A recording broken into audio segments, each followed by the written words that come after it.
the overhead. And I've always been public about that, right? So I talked about how my corporate overhead was $10 million, and that is high for a business of my size. But again, I ain't never grown a company before. And I stepped outside of the business temporarily to have kids and be a mom and do these things and do the marketing. But neither here nor there, this is where we are. Okay. Okay. Right. So what I hear is I never ran a business before.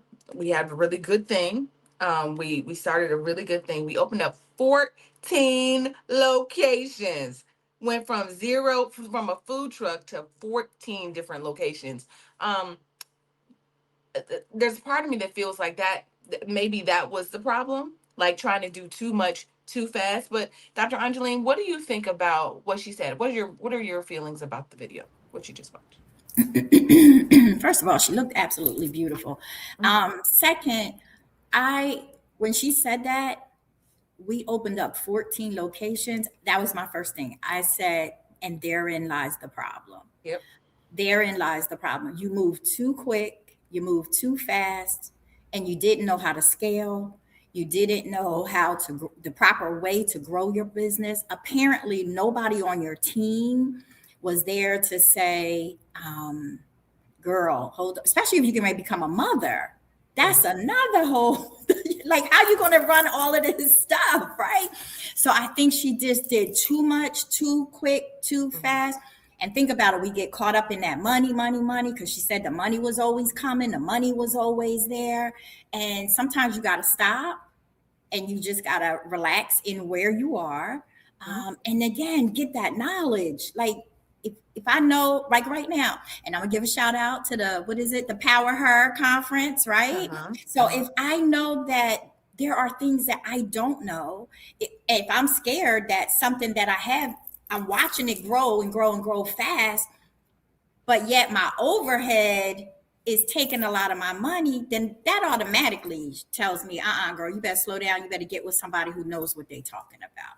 And I don't think that she did that. I don't think she had the right people around her that knew what they were talking about or how to do things easy, either.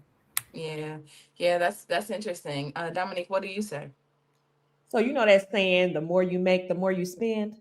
Mm-hmm. So I think it part of I'm in agreement with Dr. Angeline, but I think that things just kind of took off. It looked good. We want to make this money, and I think the big part is the people that were around her.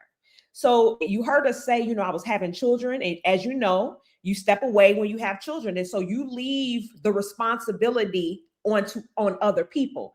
So I honestly don't believe that this is her fault. Like you said, Dr. Angeline, we're talking about the people around her making decisions, executive decisions for her company, and she's trusting that they're going to make the best decisions for the company, and they weren't making the best decisions. So she's the owner, so ultimately she's responsible, but I don't think that she was the one making the decision. She trusted the people around her to make decisions, and the people around her may not have been equipped to make those decisions. We want to keep majority of our money in the bank, right, as business owners. So we have to look at everything. Yes, as a business owner, they're going to throw everything at you. As a real estate professional, we have this and we have that and we have this.